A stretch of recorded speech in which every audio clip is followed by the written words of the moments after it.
subsídios. Lições Bíblicas Adultos. Meus queridos irmãos, eu cumprimento a todos com a paz do Senhor Jesus. Nós estamos aqui outra vez, nesta oportunidade, para comentar a aula de número 9, a aula da classe dos adultos. Estamos estudando nesse trimestre um assunto muito interessante, e o título da nossa lição, o título geral é O Deus que governa o mundo e cuida da família. Estamos chegando à lição de número 9, que é muito interessante. Estamos estudando sobre Esther, estudamos até a lição 6 sobre Ruth, e agora estamos estudando sobre Esther. Dentro dessa proposta da leitura bíblica da lição, nós temos fundamentos interessantes para podermos discutir aqui e aprendermos sobre essa demanda. Na lição de número 1, lição de número 9, que será ministrada no dia 1º de setembro, nós estaremos aprendendo sobre a conspiração de Amã contra os judeus. E quem foi Amã? O que Amã, por que ele se enfureceu contra os judeus? Nós temos aí informações sobejas sobre esse assunto, que é muito pertinente para a nossa elucidação, nossa clareza, para que aprendamos mais. Então vamos para a nossa lição propriamente dita. O texto bíblico em classe está inserido em Esther, capítulo 3, no seu verso de número 7 até o verso 11, e Esther, capítulo 4, no seu verso 1 até o versículo de número 1, do capítulo 4, versículo 1 até o versículo 4. Nos diz assim o texto: no primeiro mês, que é o mês de Nissan, do ano undécimo do rei Assuero, se lançou isto é, a sorte perante Amã, de dia e de noite, de mês em mês, até a do undécimo mês, que este é o mês de Adar. E Amã disse ao rei Assuero: existe espalhado, dividido entre os povos, todas as províncias do teu reino, um povo cujas leis são diferentes das leis de todos os povos, e que não cumpre as leis do rei, pelo que não convém ao deixá-lo ficar. Se bem parece ao rei, escreve-se que os matem, e que eu porei nas mãos dos que fizerem a obra de 10.000 talentos de prata, para que entrem nos tesouros do rei. Então tirei o rei o anel da sua mão, tirou o rei o anel da sua mão e deu a Amã, filho de Hamedata o Agatita, adversário dos judeus. Nós observamos aí: disse o rei a Amã, esta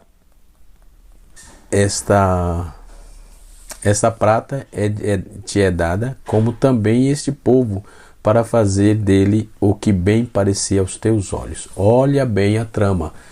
O rei estava concordando com Amã, e estava dando anuência para Amã fazer extinguir os judeus, matar os judeus.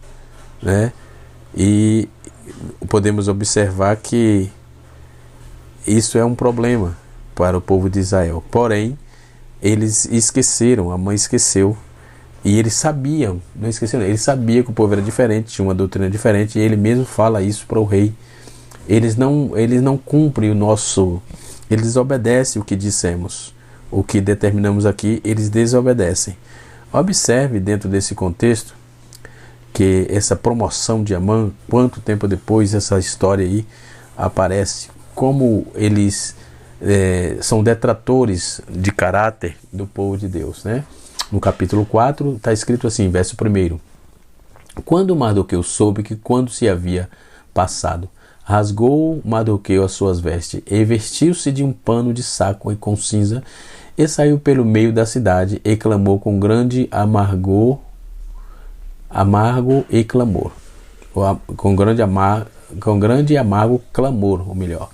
Ele chegou até o diante da porta do rei, porque ninguém vestido de pano de saco podia entrar pela porta do rei. E em todas as províncias aonde a palavra do rei e a sua lei chegava, havia entre eles os judeus de grande luto. Havia entre os judeus grande luto, com jejum e choro e lamentação. E muitos estavam deitados em panos de saco e cinza. Então vieram as moças de Esté, as moças de Esté e os seus eunucos, e fizeram saber como que a rainha muito se doeu.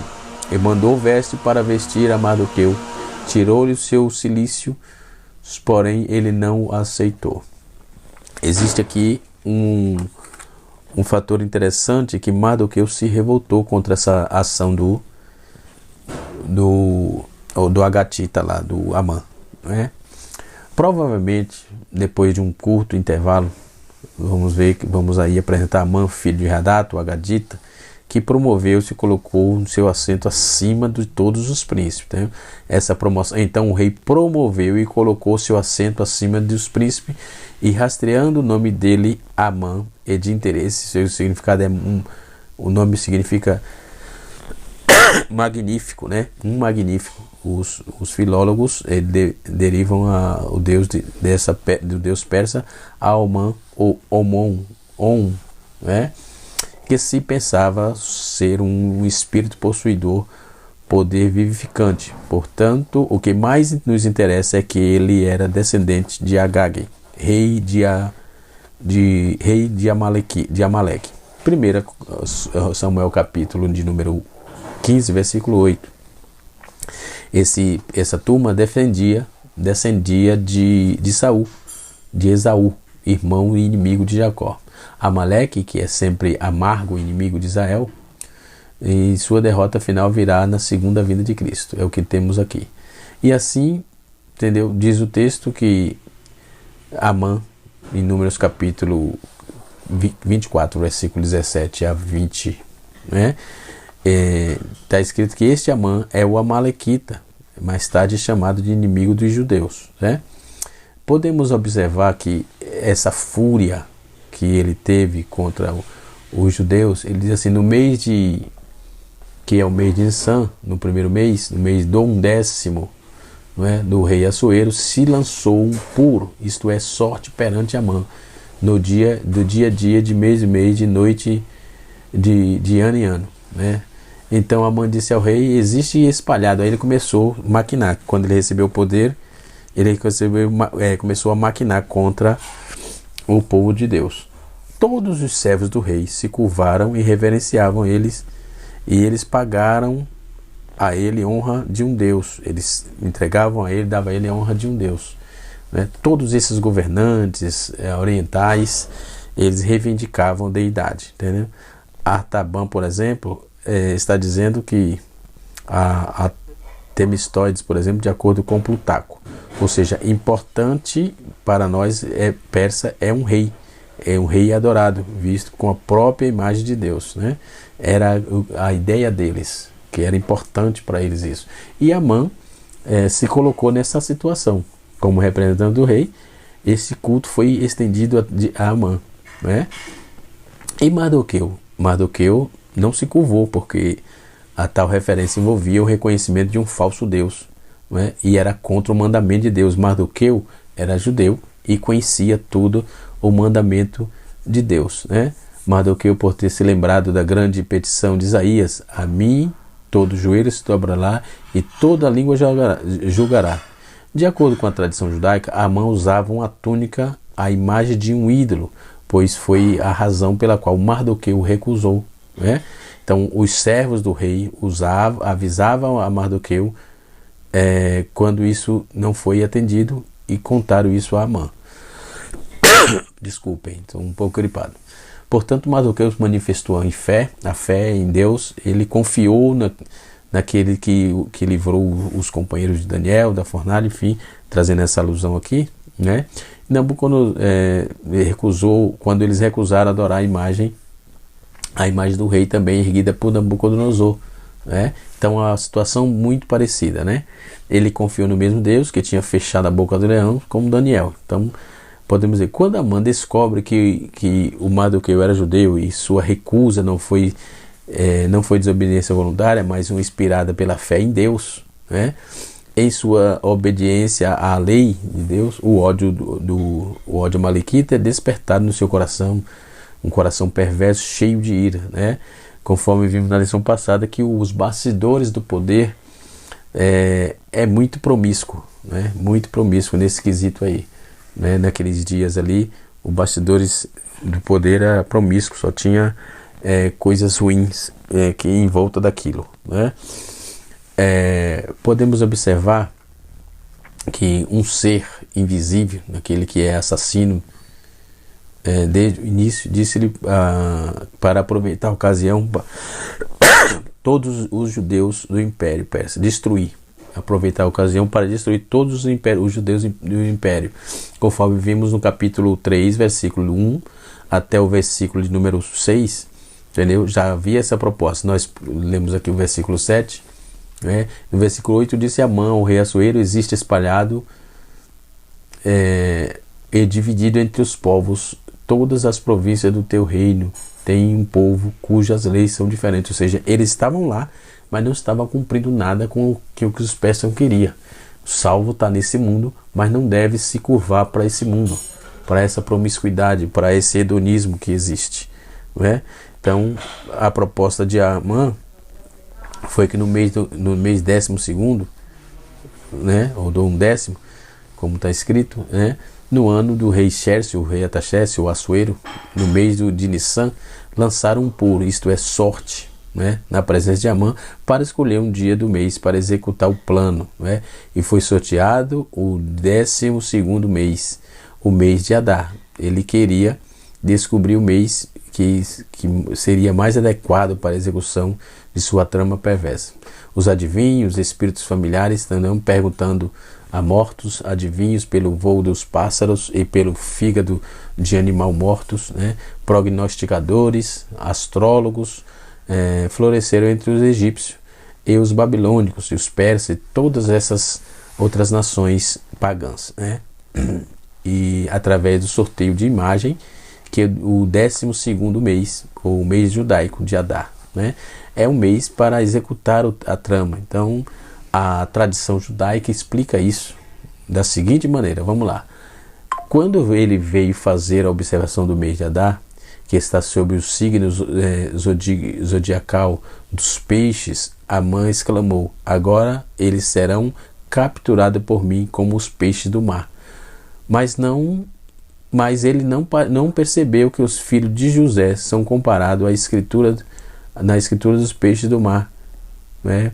Não como está escrito, e multipliquem-se como os peixes do mar no meio da terra, né? Capítulo 48 de Gênesis, ele esqueceu disso, verso número 16. Amã se perdeu com isso aí, né? Então Amã fala ao rei de um certo povo que habitava em seu reino, evita mencionar o nome deles. Todo mundo que vive disfarçado evita citar nomes, não é? Porque vive escondido, tramando, é uma peste, né? Uma desgraça, que não tem graça mesmo, né? É uma peste porque é uma doença, né? Psicossomática, ou sei lá, enfim, entendeu? Eles mentem o tempo todo, né? Esse camarada aqui, eles estavam tramando realmente contra toda a agonia para causar pânico ao povo de Deus ali, né? Além da acusação dupla, ele não falava o nome, e além da acusação disso, a acusação de Amã é dupla. Primeiro, suas leis são diferentes, né, de todos os povos, está no texto, né? Ele diz, as leis deles são diferentes. Então, primeiro, a lei de Deus é diferente da lei do mundo, da imposição que o mundo faz. Então, suas leis são diferentes de todos os povos. Segundo, nem cumpre as leis do rei. Por isso, não convém ao rei tolerá-lo, né? Eles não são povo, são povos separados, não são povos nossos.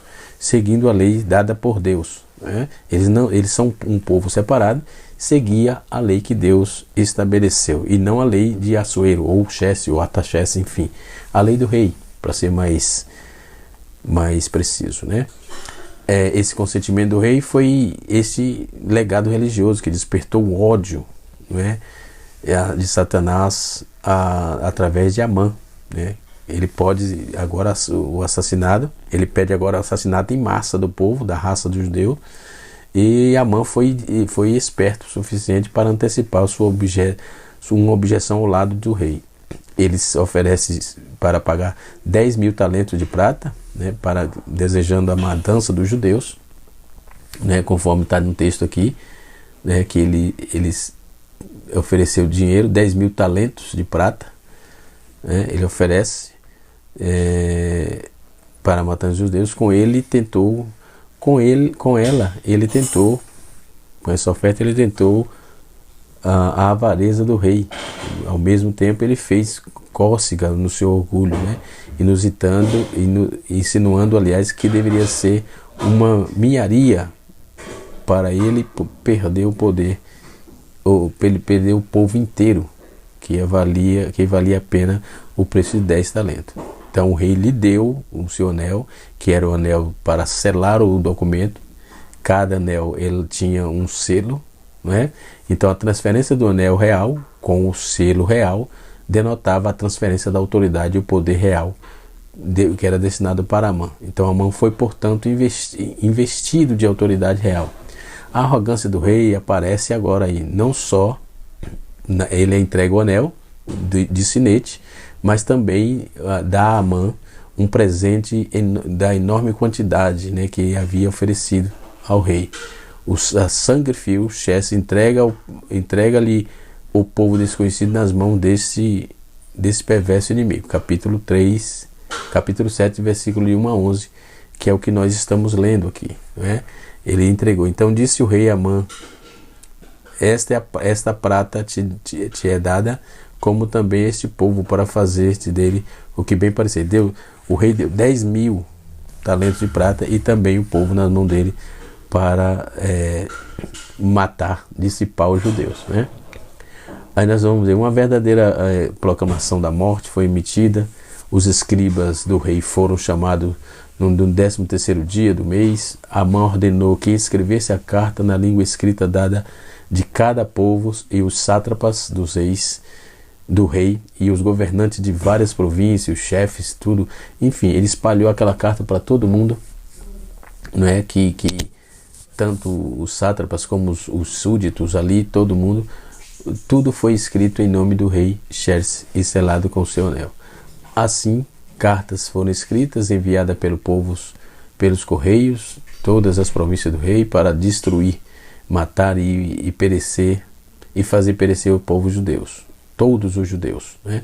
Jovens, velhos, crianças, mulheres, enfim, em um dia só, acabar com todo mundo. Então, no mesmo dia, no 13º dia do 12º mês, que é o mês de Adar, tomar o despojo deles por peças. Este horrível decreto foi enviado, né, aos persas de toda a terra. Então o rei e Amã sentaram-se para um banquete, enquanto a capital de Susã estava perplexa, profundamente agitada por causa desse edito, né? Então podemos observar que esse edito que o rei lançou eles já estavam tentando fazer a execução, né? A lição ela está dividida em parte, conforme nós já dissemos, né? Conforme sabemos, já é de praxe. O primeiro tópico é o plano odioso de Amã. No segundo tópico, nós vamos encontrar a tristeza de Mardoqueu dos judeus e de Esté. No terceiro tópico é o perigo e a crueldade do antissemitismo moderno. O primeiro a se ouvir falar, o primeiro antissemita que se ouve falar é esse cidadão aqui chamado Amã. Ele que criou esse tipo de coisa aqui. Então a conduta de Mardoqueu incomodou demais os servos do rei. Eles questionavam todos os dias por que trapaças a mando do rei. Por que trapaças a mando do rei? Era a pergunta dele. E o servo do rei, está aqui no texto, vamos ler o texto aqui. Diz assim, ó, então o servo do rei que estava à porta disseram a Mardoqueu, por que transgride o mandato do rei? Nós podemos ver, depois destas coisas, o rei Assuero engrandeceu a Amã, filho de Amedata, Asgadita, e exaltou o seu assento acima de todos os príncipes, né? Isto é, levou o posto de chefe, ministro-chefe confidencial, né? No versículo 2 diz assim, todos os servos, do versículo 2, verso do capítulo 3, todos os servos do rei que estava à porta se inclinavam, prostravam diante de Amã, porque assim o rei tinha mandado, né, acerca dele. Porém, Mardoqueu não se inclinava para ele não, né? No capítulo de número nós podemos ver que no capítulo 3 está escrito assim, então os servos do rei que estava à porta do rei disseram a Mardoqueu, por que transgride o mandamento do rei? Segundo o Targum, que faz o seguinte acréscimo, né? Diz assim, que então Mardoqueu respondeu dizendo, ó tolos, isso segundo o Targum, né? Ó tolo, destituído de inteligência, ouve uma palavra minha, diga-me os seus vilões, onde há um filho do homem que passa a se exaltar e se engrandecer. Ou seja, o homem não é para ser engrandecido nem para ser exaltado. É essa a proposta, a visão de Mardoqueu. Porque ele nasceu de uma mulher e seus dias são poucos, e no seu nascimento há choro e aí angústia e gemido. Todos os dias são cheios de angústia, a fim de que volte ao pó. Eu devo me curvar a tal pessoa? Isso segundo comentaristas do Targum, né?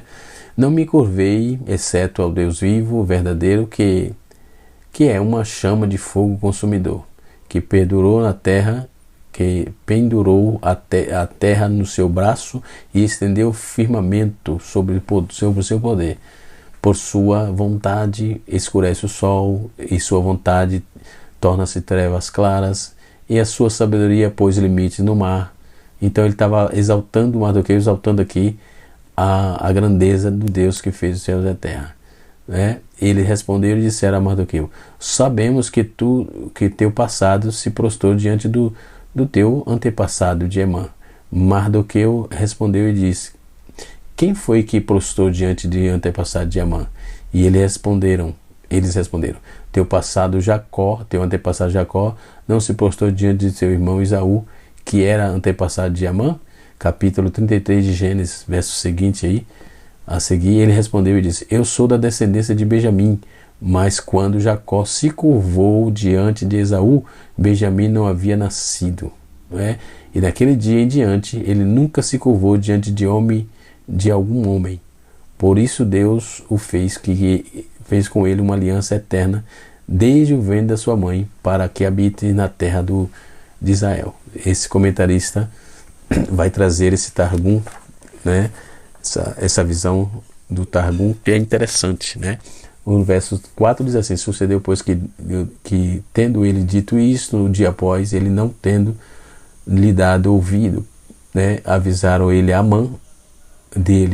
sobre ele Amã para verem as palavras de Mardoqueu, e continuaram, porque o dia deles porque ele tinha lhe declarado que era judeu, né?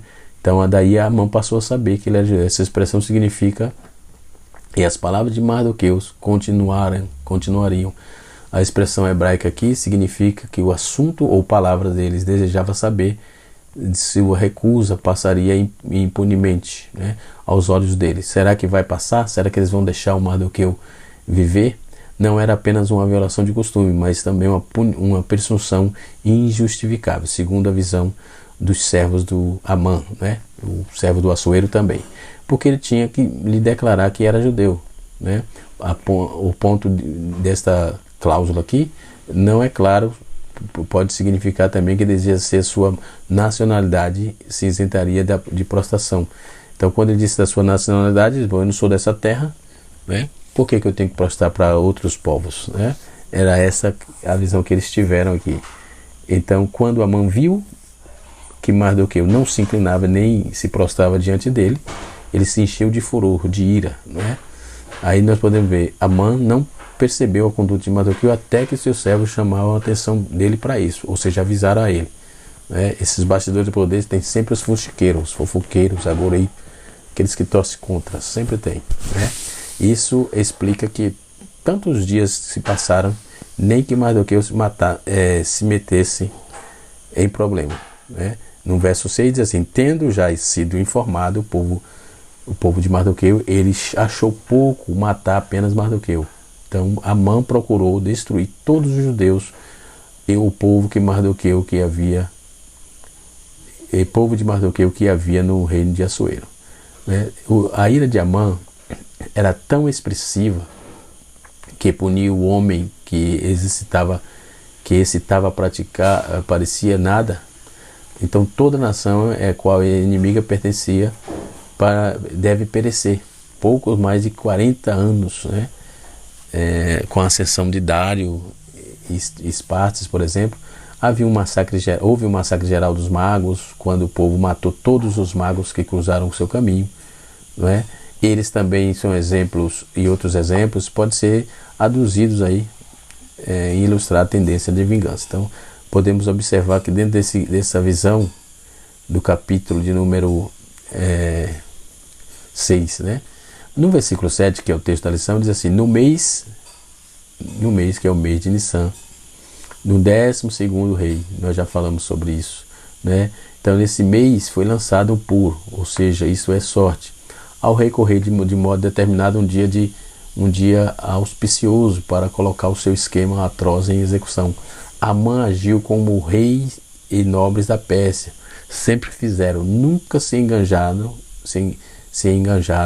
em qualquer empreendimento, sem a consulta dos astrólogos, e está satisfeito com a hora da sorte. Então o povo de Deus não vive de sorte, ele esqueceu disso, vive de provisão. Então esse lançar sorte aqui não deu ruim para ele, como diz os jovens, não ficou bom. Deus não estava nem aí com isso. Deus tinha um projeto, e o projeto de Deus, isso aqui faz parte do projeto de Deus. Deus precisava mostrar para ele que eles estavam errados. Então ele prometendo a vingança, os mais desenhados impor as mãos, mas desdenhando impor as mãos sobre uma única vítima. Ele meditou a extirpação ele meditou a extirpação de toda a raça judaica, e ele sabia que eram inimigos jurados de seus compatriotas, e ao representá-lo como arte, como um povo que era extraterrestre, em boas maneiras e hábitos, o inimigo do resto dos seus súditos obteve a sanção do rei do massacre pretendido. Então o motivo de que ele usou para insistir em seu ponto foi endereçado à cupidez do rei, temendo que seu mestre pudesse objetar aí o extermínio de um numeroso grupo de seus súditos seriam seriamente deprimir as receitas públicas. Amã prometeu compensar isso, ele prometeu compensar a perda, e então Amã disse ao rei: há um povo disperso, dividido entre os povos, conforme já li, todas essas províncias do teu reino, ou seja, os judeus se valeram do decreto de Ciro, que aconteceu em Jerusalém, no seu retorno a Jerusalém no ano 538, por ter apenas aquela porção que não tinha laços muito estreitos comerciais com localidades que havia crescido, mas muitos tinham agido plenamente de acordo com o conselho dado lá em Jeremias capítulo 29, no seu verso de número 5, o verso a seguir, de fazerem casa para si no exílio. Então eles estavam já acompanhando aquele rito, Então essa passagem em Esté indica que eles estavam plenamente espalhados pelos domínios persas. Portanto, embora com o tom de discurso de Amã pretende transmitir desprezível em si mesmo, e ainda assim capaz de muito mal. Já no livro de Tobias, que é um livro apócrifo, diz que essa data, embora não possa ser fixada, com certeza pode ter qualquer forma de tomada como pré-Macabea, no caso, fala de um assentamento de judeus em Rage, né? Lá na Média, entendeu?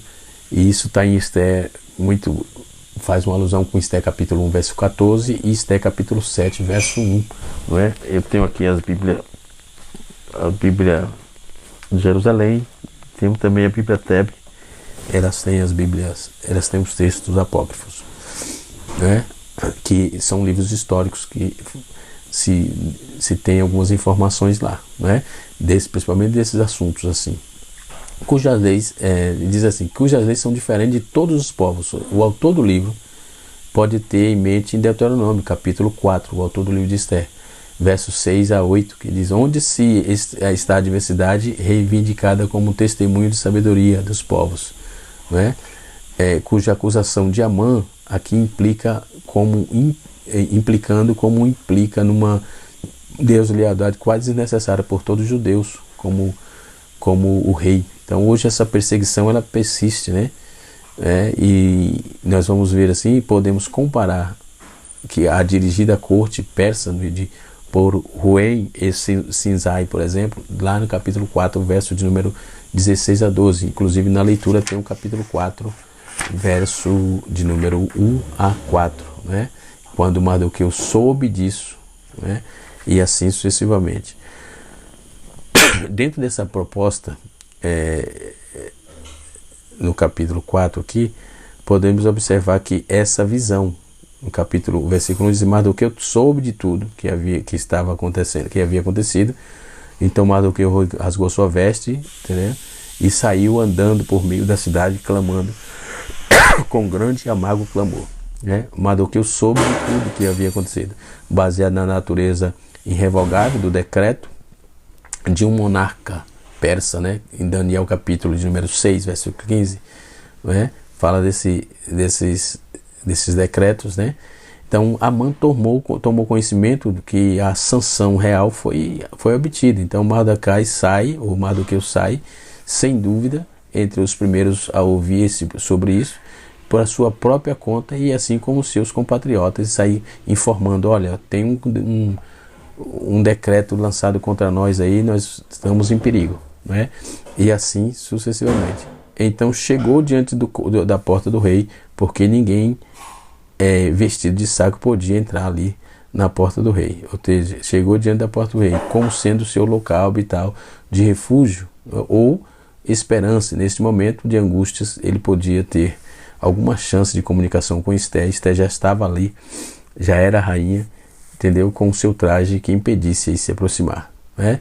Então esta província, em toda a província, local onde a palavra do rei e seu decreto chegava, havia sempre os judeus em grande luto, não é? Nós vamos ver que o comentarista diz assim: este provavelmente deve ser entendido como atos religiosos realizados por uníssonos pelas comunidades judaicas que ali estavam, né? Habitavam naquelas regiões. Então, quando as notícias fatais chegaram elas após a queda de Jerusalém, nos dias de luto, jejum, e tornar-se parte regular do calendário judaico, né? Zacarias capítulo 7, Zacarias capítulo 8 e Levítico capítulo de número 23, tá certo?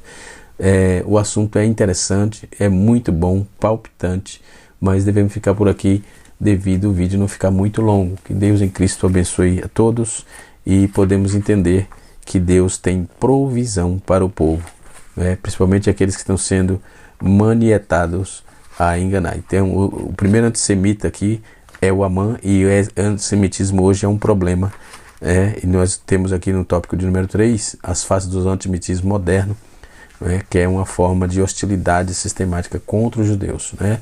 Isso acontece em larga escala, né? E que Deus tenha misericórdia de nós, que o Espírito de Deus continue falando nos nossos corações. Canal Rascunho DBD, ensinando para transformar vidas.